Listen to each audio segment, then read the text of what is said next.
In the quiet moments that linger between unreceived messages, a subtle truth begins to whisper. Not all distances are measured in miles. Some are measured in fear, hesitation, pride, shame, and the intricate web of karma that binds us all. In the teachings of Zen, even the absence of action carries a profound message. An ancient monk once posed the question, "What is the sound of one hand clapping?" This paradox serves as the starting point of our journey into understanding the complexities of connection and disconnection. The reason someone may refrain from reaching out, even when their heart aches with longing, lies in the nature of impermanence and attachment. The mind, much like water, finds stillness only when undisturbed. However, when stirred by emotions such as regret, guilt, or uncertainty, it becomes cloudy, obscuring the clarity that lies beneath the surface. A sutra once declared, "The one who turns away does not always do so out of dislike, but sometimes due to unseen burdens." In the silent spaces between connections, powerful karmic forces unfold, shaping our experiences and interactions. Let us embark on a tale that embodies these truths, not through the names of places or people, but through the hearts of all who have ever waited in confusion for a message that never arrived. The bird that watched from afar. Once there was a bird that soared through the skies yet chose to watch from a distance. This bird, with its keen eyes, observed the world below, witnessing the beauty of connections being formed and the pain of those that faded away. It understood the delicate balance of relationships, how they could flourish in the warmth of sunlight or wither in the shadows of neglect. The bird's heart ached for those who longed for connection but felt too afraid to reach out. The seeker's heart.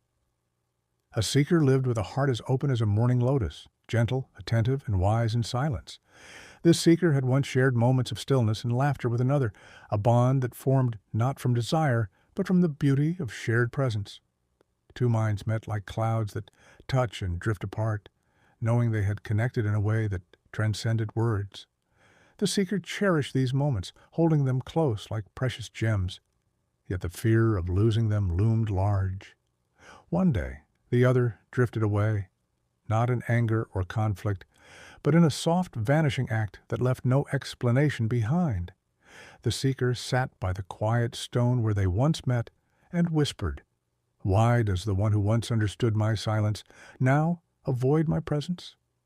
In that moment, the first lesson revealed itself, not in spoken words. The seeker felt the weight of unanswered questions, the longing for clarity, and the ache of abandonment. Fear of accountability. Sometimes a person longs to return but is paralyzed by the fear of facing what they have done. They dread the reflection they'll see in your eyes, the mirror that reveals who they were when they left.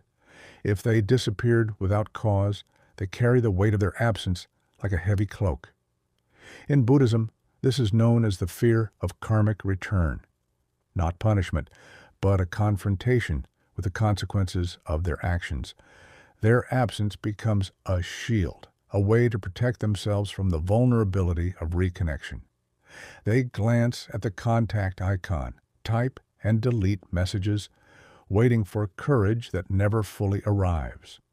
They are not unwilling, they are simply unequipped to face the emotional landscape that lies ahead. The T remains untouched, a symbol of the connection that once was, but now feels fraught with uncertainty. The seeker begins to understand that this fear is not just about them. It is a reflection of their own struggles with accountability and the weight of their past choices. The elder's wisdom. The seeker began to grasp this insight and bowed to the understanding, yet the ache of not knowing still lingered. Sitting with an elder, the seeker asked, "If longing exists, why does contact not follow?" The elder poured tea into a cup, but did not offer it. They waited in silence, allowing the seeker to ponder the weight of their question.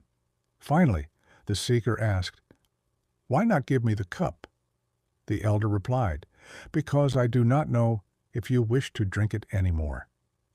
This moment became a profound lesson in understanding the nature of desire and the importance of mutual willingness in relationships.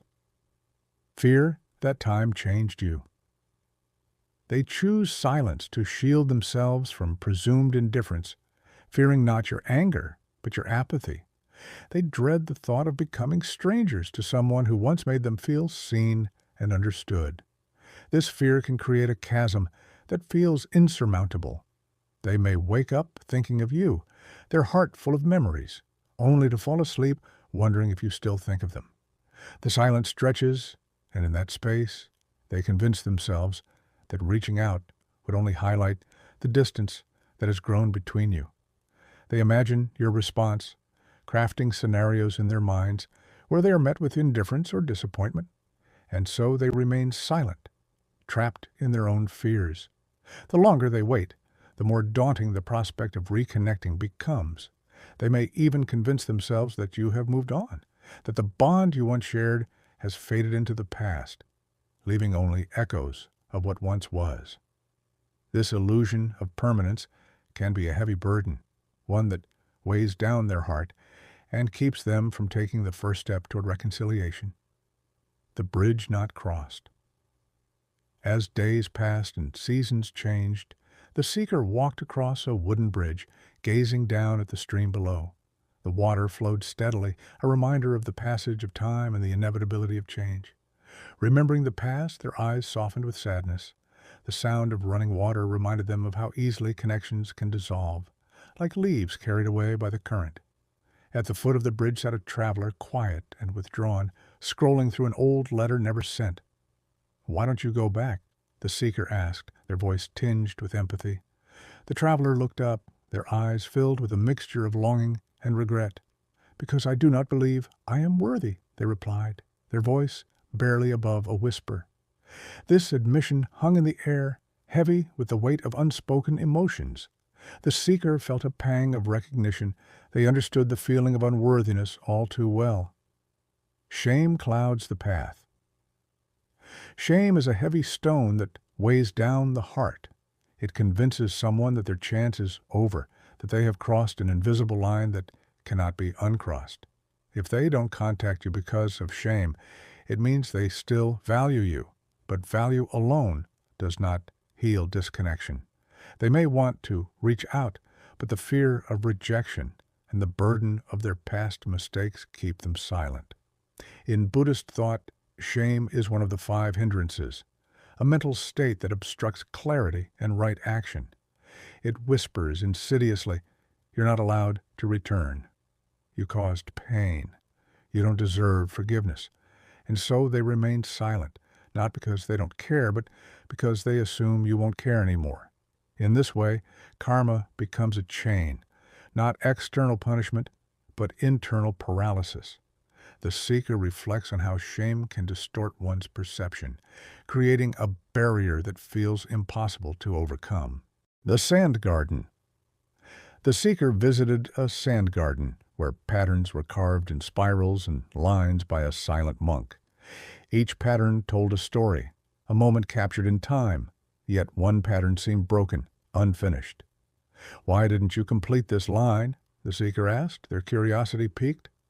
The monk replied, "Because I was waiting for the right time, but now I fear it may be too late." This moment resonated deeply with the seeker. Waiting for the perfect moment that never arrives can lead to missed opportunities and unfulfilled connections. Some people believe they need the right mood, perfect words, or a specific moment to make contact. But in waiting for perfection, they lose presence. In Zen, the now is all that exists. Yet, to the mind caught in uncertainty, the now feels dangerous. They may wake up thinking of you and sleep wondering about you, but they delay, caught in a cycle of hesitation. Days become weeks, weeks become months, and in that space, silence builds a wall. This is how longing hides behind delay and becomes denial. The seeker realizes that the act of waiting can often be more painful than the act of reaching out, and that the fear of imperfection should not prevent them from embracing the present moment. The lantern carried in daylight. While walking through the forest, the seeker met a wanderer carrying a lantern, under the bright sun. Curious, the seeker asked, "Why carry light when day already reveals the path?" The wanderer paused, their expression thoughtful. "Because I'm afraid that if I wait until darkness comes, I won't know how to light it again." This fear of being too late resonates deeply within the seeker. Sometimes the reason for silence is the belief that the window has closed, that if they reach out, the warmth is gone. They fear the door will not open, that their message